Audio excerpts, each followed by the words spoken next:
Hello बच्चों, let us see this question. How had religious differences created social division in Northern Ireland and failed to do the same in Netherlands?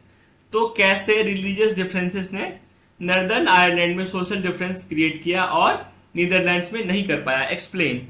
Now let us see the key concept. So the key concept for this question is social division. So the key concept for this question is social division. Now let us understand social division.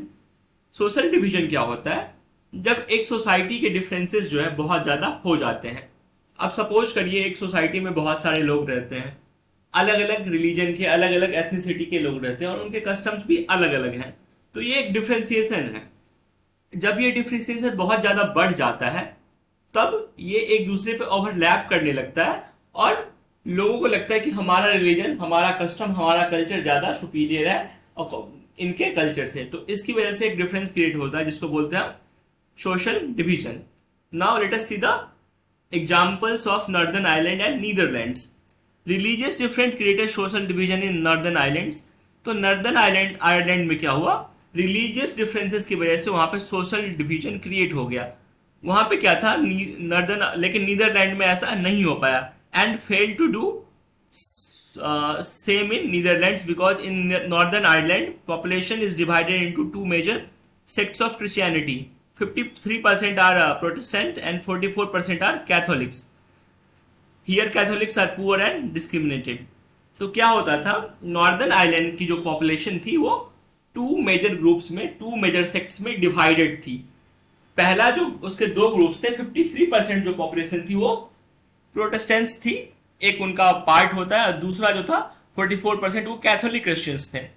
और Catholic जो थे वो poor और discriminated थे और इसी की वजह से ये जो प्रोटेस्टेंट थे उन पे डिस्क्रिमिनेट करते थे, उनको हे दृष्टि से देखते थे, उनके रिलीजन को, उनके कस्टम्स को वो इंफीरियर मानते थे.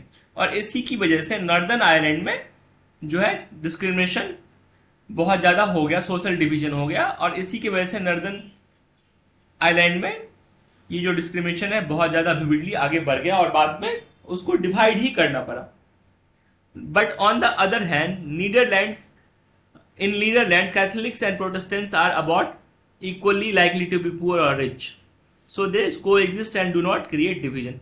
तो क्या हुआ? अब जब एक ग्रुप कमजोर होता है और दूसरा ग्रुप मजबूत होता है तो सोशल डिवीजन के चांसेस बढ़ जाते हैं.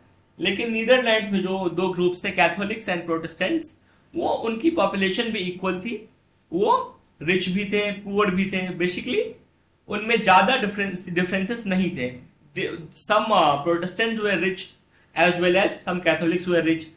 कुछ पुअर भी थे तो दोनों में से पुअर थे. तो डेट इज वाई वहां पे सोशल डिवीजन नहीं हो पाया. So I hope you understood it well. Thank you. Best of luck.